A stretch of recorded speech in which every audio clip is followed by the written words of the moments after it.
Welcome to Community Update. I'm Tom Handel. And I'm Beth Allen. We'll talk to a friend who has just been named Student Broadcaster of the Year. Now here's Tom with Justin Chenette to talk about meteoric rise in the world of broadcasting. Hi, I'm here with Justin Chenette, who had been a student intern here a few years ago at CTN, but now has the distinction of being the National Student Broadcaster of the Year. And I'm going to let you, Justin, tell me what that's all about. Well, it started back while I was still in high school, believe it or not, as a senior. And there's an opportunity through the Student Television Network. It's a national organization made up of middle school and high school students. And basically, every year they have what's called the Student of the Year Award, which they give this distinction to somebody who's really dedicated to the field of broadcast journalism. So my professor, Mr. Ray Lund of Thornton Academy, said, Justin, I think you should apply for this, because I had experience doing a number of things, including interning here at CTN. And so I said, okay, I'll do it. So I had to submit my resume and application materials and letters of recommendation and a demo reel. So I sent it out to them, and I didn't really expect anything. We're from Saco, Maine, and most of the time these awards are given to students out in the West because they have the budgets. They have the $10,000 budget, so they can have the nice equipment, they can have the nice facilities to facilitate good growth from the students.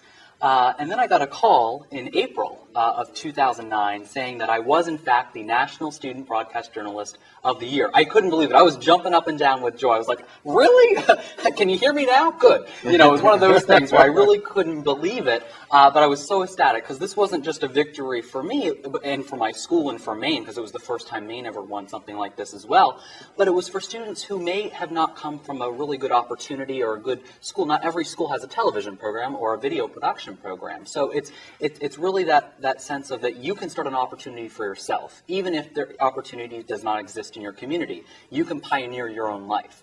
And so what I had the distinct opportunity to do is deliver a speech at the opening ceremonies at the 2010 convention out in Anaheim, California for the Student Television Network. And so this occurred back in March. It was a week-long event, which was really exciting. And aside from giving a speech, I got to intern throughout the convention, which was really exciting to see what goes on behind the scenes of putting together. There's some 2,000 people, about 1,800 students, both middle school and high school, and about 200 faculty members. So I got to do a number of activities as intern. But really, I think the highlight of it was getting to meet students with a like-minded passion and getting everybody in a room and saying, you know what, we all love doing this. Let's share our passion. Let's get the job done.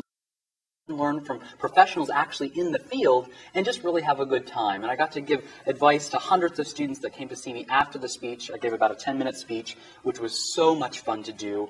I kind of had some bullet points, but I just kind of ran with it. Whatever the audience reaction was, I kind of went with it and basically said, look, you know, you really have to follow your interests, you know, follow your heart sort of thing, discover your passion, and then have the courage enough to follow your dreams. You know, you really have to kind of do those things at the high school level because that's the time to experiment.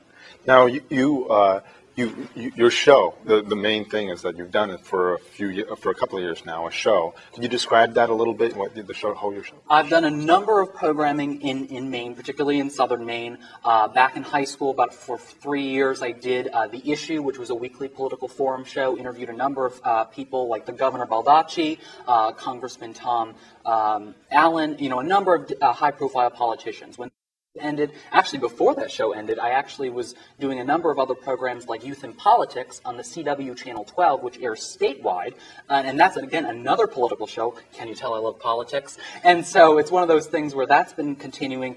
Being away at college, it's hard to continue local programming that I do, but on breaks, on weekends sometimes, I come back and I do the program interview. I've interviewed a couple gubernatorial candidates, which has been really exciting. And aside from that program on Biddeford Public Access, I also anchor the Channel 3 Action News, which is kind of like an evening-style newscast. So I still have a hand in local access media in Maine, even though I'm away at college, which provides a great opportunity for me. You're a really busy guy. People to find out what you're up to. I just visited your website, and so I think to leave people with that is that they really definitely should visit your website to find more about what you do, because it's pretty amazing, and the website is very interesting. It's simply Justin Chenette. Justin, as you normally spell it, Chenette, Chenette.com. And I recommend that people go to that website and see what you're up to, because you've really, obviously have a lot of energy, and it shows on your website and everything that you've accomplished. Well, congratulations. Thank you so much. It's really been a pleasure to be here and to really kind of go along this path of this ongoing journey of self-discovery we call life, because you have to have fun in this lifetime, and you have to follow your passions, and that's what I'm doing. Great philosophy. Thanks a lot. Thank you.